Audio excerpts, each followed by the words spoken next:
Okay, let's make this third video. We're going to make the drawing for this part. We're going to try to make a section view that goes right through the center here like that. And we want to go through these holes, through that, and to get all those details in here. So I'm not starting a new sketch. I clicked the wrong thing. Click File, come down to New, and we're going to start an ANSI MMIDW. Click Create. So when this comes in, we're going to pick a base view. Before we even do that, let's change the sheet size to edit the sheet to make it a C size page. Alright. And we're going to click a base view and have that come in this way. And see how this is laid out? If I tried to do this right now and do a center line through here, it's going to only way I'm going to do it is to get the section view would be projected up here, and it's going to be a little awkward. So what we're going to do is this: we're going to rotate this way. So now when we go through this way, it'll be fine. So I like that view looking that way. I'm going to go ahead and click a section view and click in this view right here and go right up straight over the center of this. So find that center, come straight down through here and right click and continue, and I'll bring this over here like that. So now I get those holes in there too. This is the way this should look as we go forward.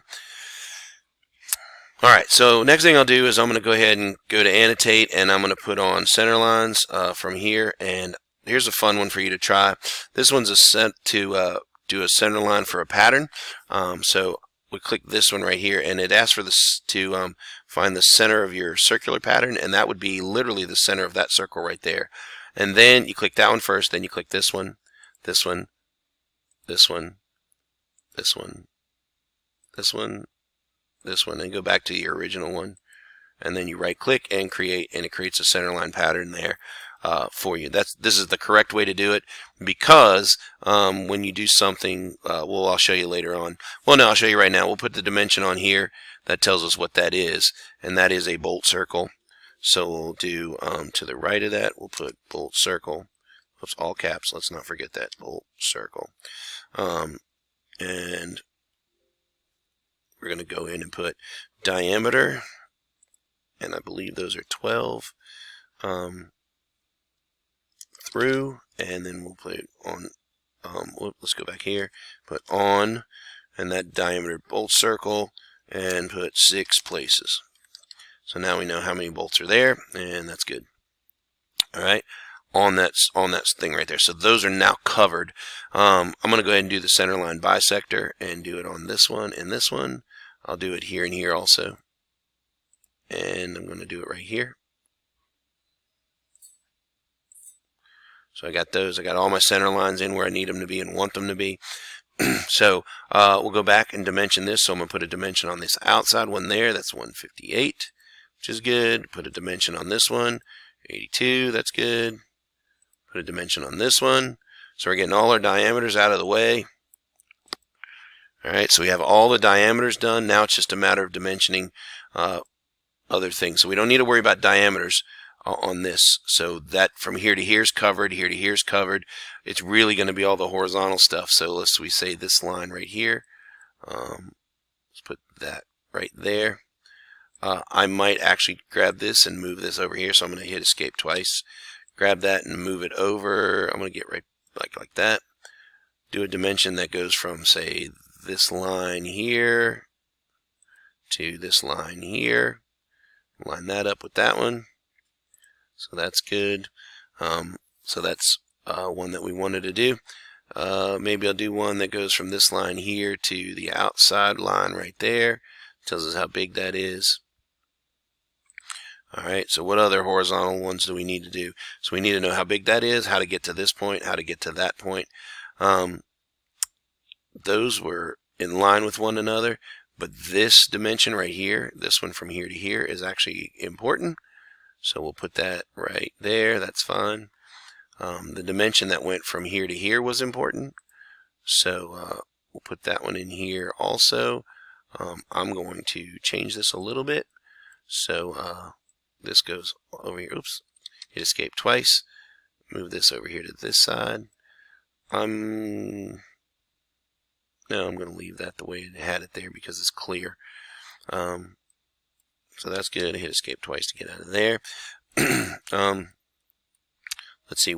When we did that, how far out that we knew that that 6 was important. It didn't matter how far this is. So this dimension right here, from here to here, is important. Hit escape twice, and I'm going to move that out here also. So those two were important, so that tells us how to get to there. So we've got a location from here to this line, a location from here to this line, a location from here to this line, location from here to that line. On the outside, that's it. I do believe that that is the entire piece.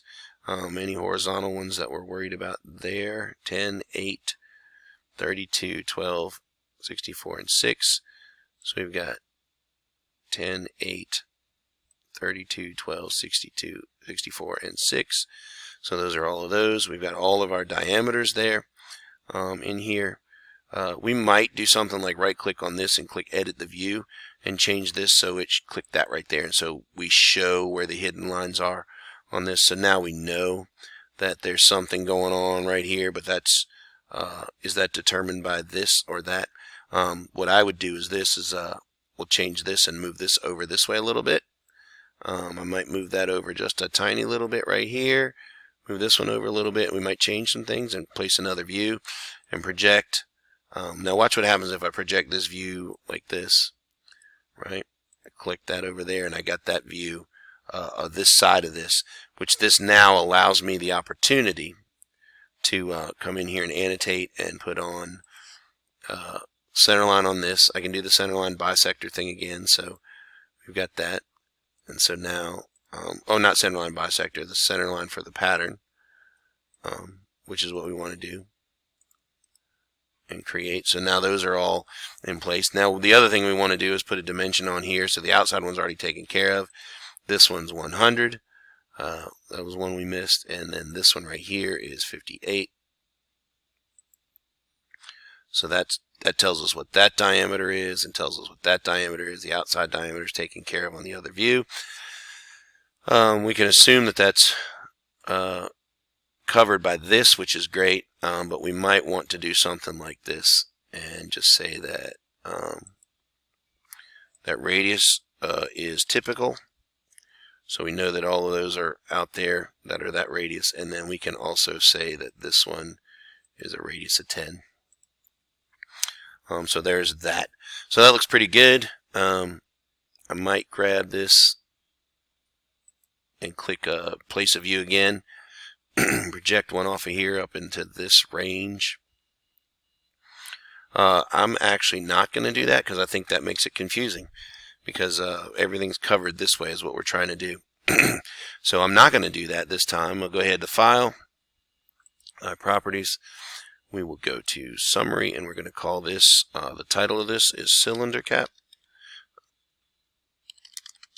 We're going to change our company to whatever your company is, and ours is Kettle Run High School. Okay, project.